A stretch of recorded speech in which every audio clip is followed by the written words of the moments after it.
sabaa'if dhufee haasawee hime. Duraanuu niin beeka qabsaawaa wareegame akkana wareegame jedhanii waraanni kamuu addunyaa irratti akka waliin baafne.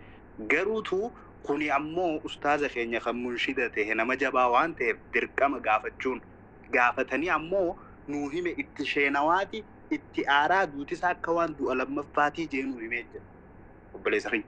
Garuu odoonuma sagaleen tun jirtu odoonuma wanni akkanaa jirtu ijoollee gurguddoo namoota gurguddoo irraa gandummaa yoo taate galabatamaa jeeti waan saba siigalee gandaan moor waliin nama deebisu namni dubbachuu dide siigalee malee obboleeyyan keenya siigalee guyyaarraa akka qaraadhumaa jiran qabsoo keessatti namni ni kufisaa itti fufti wanni sun gaafanneemi gaafiin tun nuu deebite wanni biraa yoo dhuftee shabxii biraa jiraatte nama hunda keessaa tokko ana kan dura dhaabbate ammas akka kaleeffalmatu jechuudha.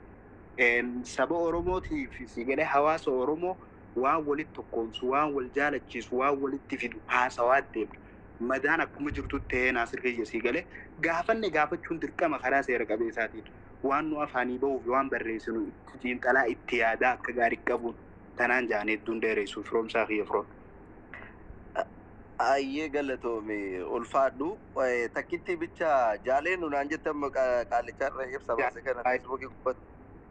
Jaalsabaa'if dhalataa arsiiti itti gaafatamaa waraana arsummaa isaa irraa dhimma hin qabnu Oromoo ta'e gahaadha. Hoogganaa waraanaa eega ta'e hoogganaadha. Bakki itti wareegame haqa hojjetuuf haqa dubbatu haqa isaa waliin dhaabanna. Jaalsabaa'ii bineensa isaa irraa waan hubanne keessaa tokko dallansuu guddaatu isarraa mul'ata.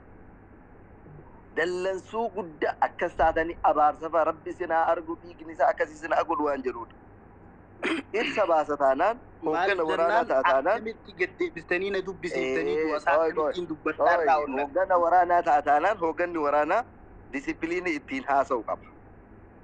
Tartiiba ittiin haasa'u qaba. Akka nama anaaf isinii kana wanti dallansiisee isa haasofsiisu hin jiru.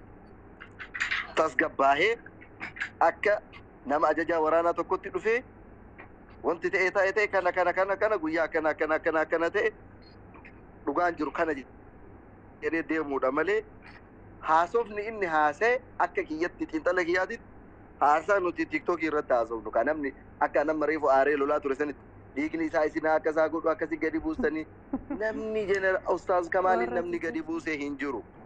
Eessatti du'e akkamitti du'e jedhanii gaafatan waan gaafatamu gaafatanii. Kanarra darbee namni dhiiga isaa gadi buusee hin jiru. Namni kun gandaaf hin qabsoofne, gandaaf hin duune, Oromoof qabsaa'e, waraana Oromoo keessatti du'e. Namni isa gadi buusee hin jiru.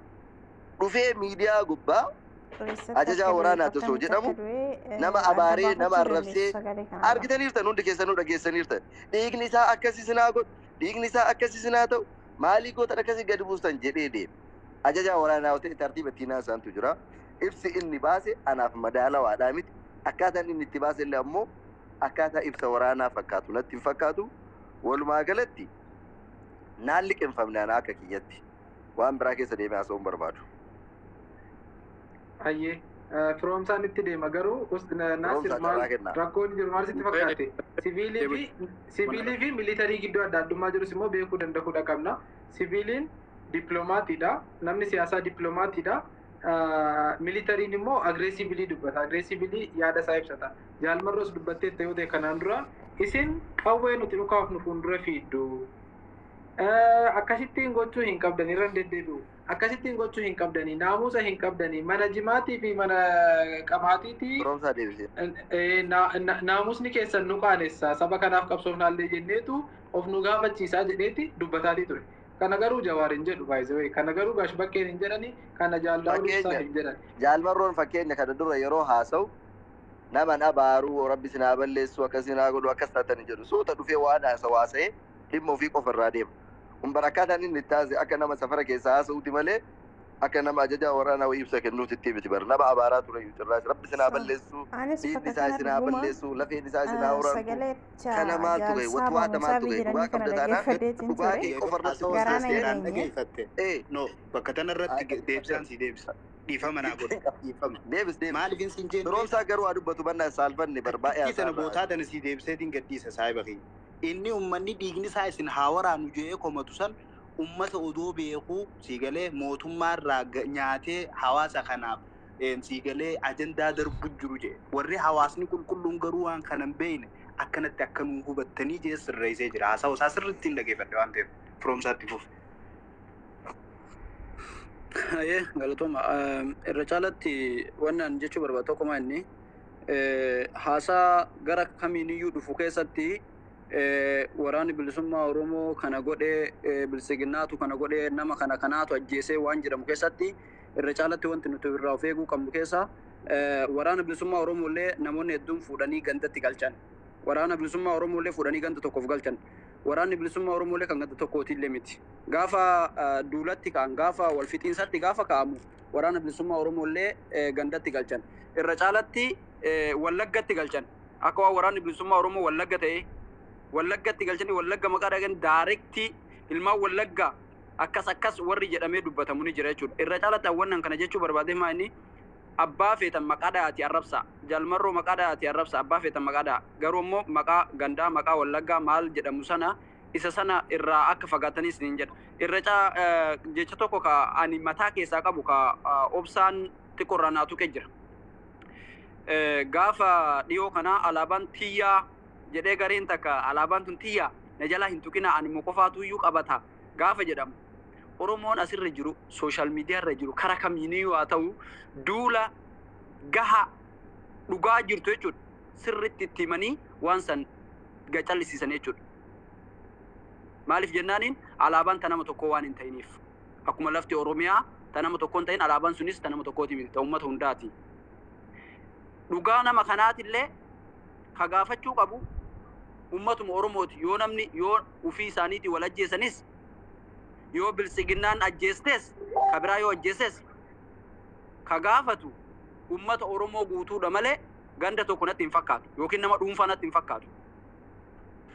Dhugaa isaa yoo namni ka ajjeesu jiraate namni ajjeesee jiraatu taate ni gaafatu ummanni Oromoo.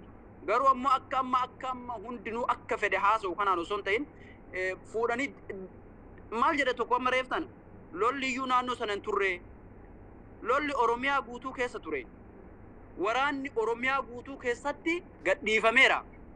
Akkamiin lolli hin turin Oromiyaa keessa osoo nama kana namni Oromoo ka ajjeesu taate iyyuu an dhugaan siin jedha ka ajjeese nama Arsiiti ilmaan Arsiiti namni kun Arsii keessatti ajjeefame eessaa Wallagga achi dabranii ganda meeqarraan tarkaanfatanii Wallagga maqaa dhayan naan galu kun achi tarkaanfatanii nama meeqa wal nyaachisu jira keennuma wal nyaachisu de keennuma wal nyaatas Abiy Ahmed irraa jalqabee haga warra daka jiruusitti ilmaan Oromoo maqaa Oromoo dhayatanii nama kenna fixan. Dhugaa dubbachuuf yoo ta'e dhugaa nama kanaa barbaaduuf yoo taate isa amma nuti ani akkasiiti an naannoo akkasiitti dhaladhe inni waan naannoo kiyya ta'eef ajjeefame inni waan muslima ta'eef ajjeefame.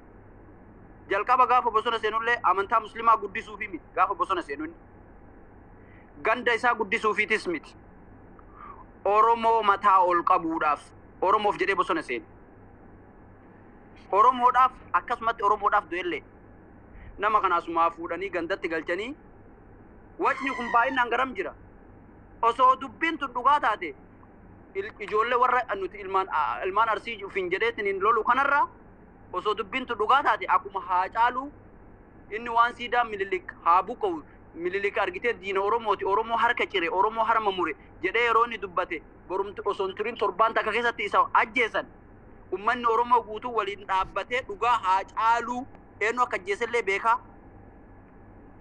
eenyu akka ajjeesellee irratti walii galu kana ajjeecha nama kanaallee irra walii galan jechuudha. Ibsi gahaan baheera karaa waraana bilisummaa Oromootiin odaa tarbii waraana irra turanii waraana keessatti isa qofa osoo hin ta'in namoota isaa wajjin jira wajjin wareegamee jedhee ifatti lafa kaa'eera. Lakki shane ajjeese lakki bari akkasii miti warri jedhu kun okay yoo akkas ka jedhamu taate warri akkas jedhu suni viidiyoo ragaa qabatama gabbaasanii nu haa himanii gaafa sana mootuyyuu walii gallee warra isaa ajjeese irratti duulla. dhiyeenya kana yoo argitanii jiraattan jaalmooyi ajjeechaa isa ajjeefame wareegame inni kaffalee uummata Oromootiif wareegame kana ka bilisiginnaan isa ajjeefte eenyu isa ajjeesu deebi'anii duuba deebi'anii haasaa gaafa inni jaalmarroo wajjin haasee bilisiginnaan ila kun hojjetii isaanii gabbaafne jedhanii sooshaal miidiyaarra oofaa turanii sana isa sana duuba deebi'anii gadi baasan.